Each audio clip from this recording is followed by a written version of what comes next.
So today is a Q&A Weekends episode where we answer your question right here on the show. If you have a question you want to ask us, just email us at contact@100mba.net, or you can send me a tweet on Twitter. My handle is BizRepublic, B-I-Z Republic. As always, I'm your host, your coach, your teacher, Omar Zenhom. I'm also the co-founder of the $100 MBA, a complete business training and community online. And today's question comes from Karen. And Karen asks, I'm simply not funny. Do I need to try to be funny in my writing? Karen, thanks for asking your honest question here on the show. A lot of people have this question, so you're helping a lot of people by asking it. Do I need to be funny in my writing, in my videos, in my podcast? It just seems like everybody's funny on the internet. Do I need to be funny and crack jokes and be entertaining? Or can I just be myself and not worry about being funny? I'll get into it in today's episode, so let's get down to business.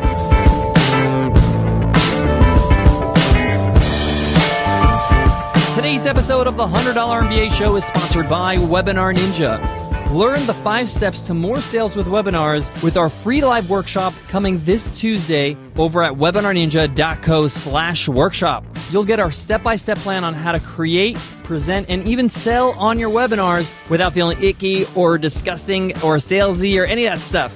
You could be yourself and make more sales. We'll show you how, along with all the tech of webinars, and how to create the whole thing in minutes. Grab your spot for free over at webinarninja.co/workshop. So Karen asks on Q&A Weekends, I'm simply not funny. Do I need to try to be funny in my writing? So I'm going to answer this question honestly, and it could be applied to anything else, writing, video, podcasts, any way that you express your work.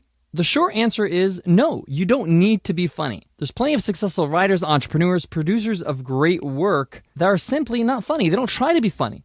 That's just not their style. And there's nothing worse when you see somebody forcing something.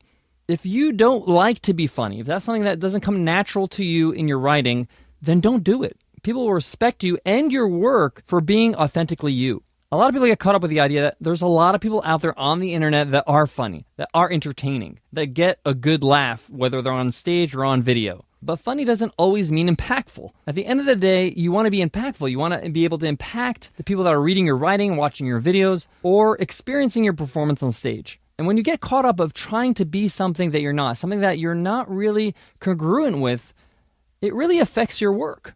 You're putting attention and effort towards something where your energy and attention could be dedicated to something more valuable, your strengths. Karen, when it comes to your writing, your strengths might be just being honest, being straightforward. There's a lot of great writers I enjoy reading just because they are straightforward. They don't labor points over and over.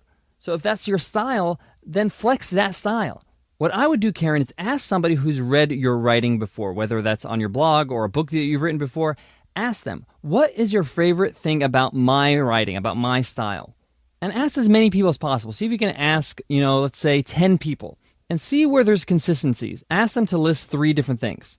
And where there's consistencies, where people are repeating the same thing, that's your strength. You know that people are resonating strongly with that aspect of your writing.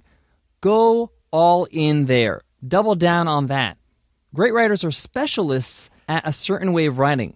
Often when we try to be well-rounded in our work, we come off as vanilla. We come off as very plain because we don't stand out in one particular area. I'm going to give you an example of what I'm talking about outside of writing. There's a podcast that I listen to that's called Back to Work, and it's a podcast about productivity. The hosts are Dan Benjamin and Merlin Mann.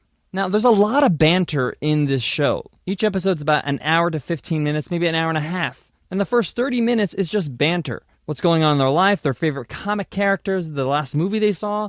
But then they get into the actual episode and talk about a point when it comes to productivity. Now, Merlin Mann, who is the star of the show, right, he goes off on a lot of tangents while he's talking. But what I enjoy most about his style is that even when he goes on a tangent for 10, 15 minutes, he brings it around and he brings it back to the point and he ties in the tangent with the point he's making. It's a work of art, really. And that's his strength, being able to tie in the examples and the tangents he makes into the point that he's making when it comes to that topic of the day. And because that's such a strong strength of his, a lot of people will forgive the other parts of the show, the banter and the tangents, because no one does it like Merlin when it comes to bringing it all together. So take a look at your work. Take a look at your writing. What is something that you're really good at? double down on that. And don't worry about being something you're not, whether that's funny, witty, super creative, or having a great vocabulary even. Know who you are and present it to the world the best you can. Guys, I got more on today's topic, but before that, I gotta give love to today's sponsor, Biz Filings. Biz Filings is where you go to incorporate with step-by-step guidance from on-demand experts. If you want a job done right, you gotta go to the experts. And when it comes to incorporating your business, that means Biz Filings. With more than 1 million incorporations under their belt, the people at Biz Filings know all the ins and outs of setting a business up for success.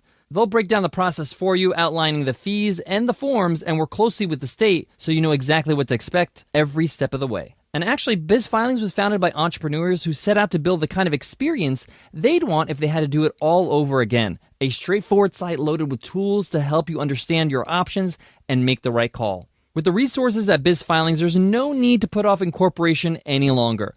Get started today with a free guide at bizfilings.com/start. That's bizfilings.com/start. Guys, to wrap up today's question, do I need to be funny in my writing or videos or anything? You don't need to be anything you're not. In fact, I encourage you not to. Just be yourself. Part of being a great entrepreneur is finding your unique strength. And it doesn't have to be this brilliant thing. It could just be something that you're better at than other things.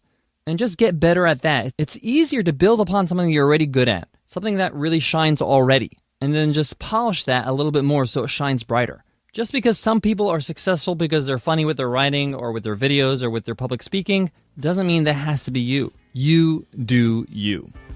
All right, guys, that wraps up today's question. We love questions on Q&A Weekends. If you want to send us a question, just email us at contact@100mba.net or send me a tweet at BizRepublic, BIZRepublic. As a thank you, anybody who asks us a question or has asked us a question would be happy to send you a coupon for 50% off the $100 MBA. That's the $100 MBA for $50. Maybe it's the $50 MBA for you.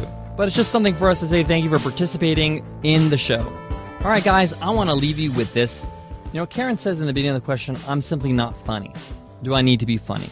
You know, I bet if Karen didn't try to be funny, she just was herself in her writing and everything else, things will come out and she'll think of things or she'll write things that are quite witty, that are quite funny in her own style. Funny is subjective. And even if she's not, it's okay. We don't need to be laughing all the time, as long as you're adding value and people are learning. All right, guys, I hope that helps, and I hope to see you in tomorrow's episode. I'll see you then. Take care.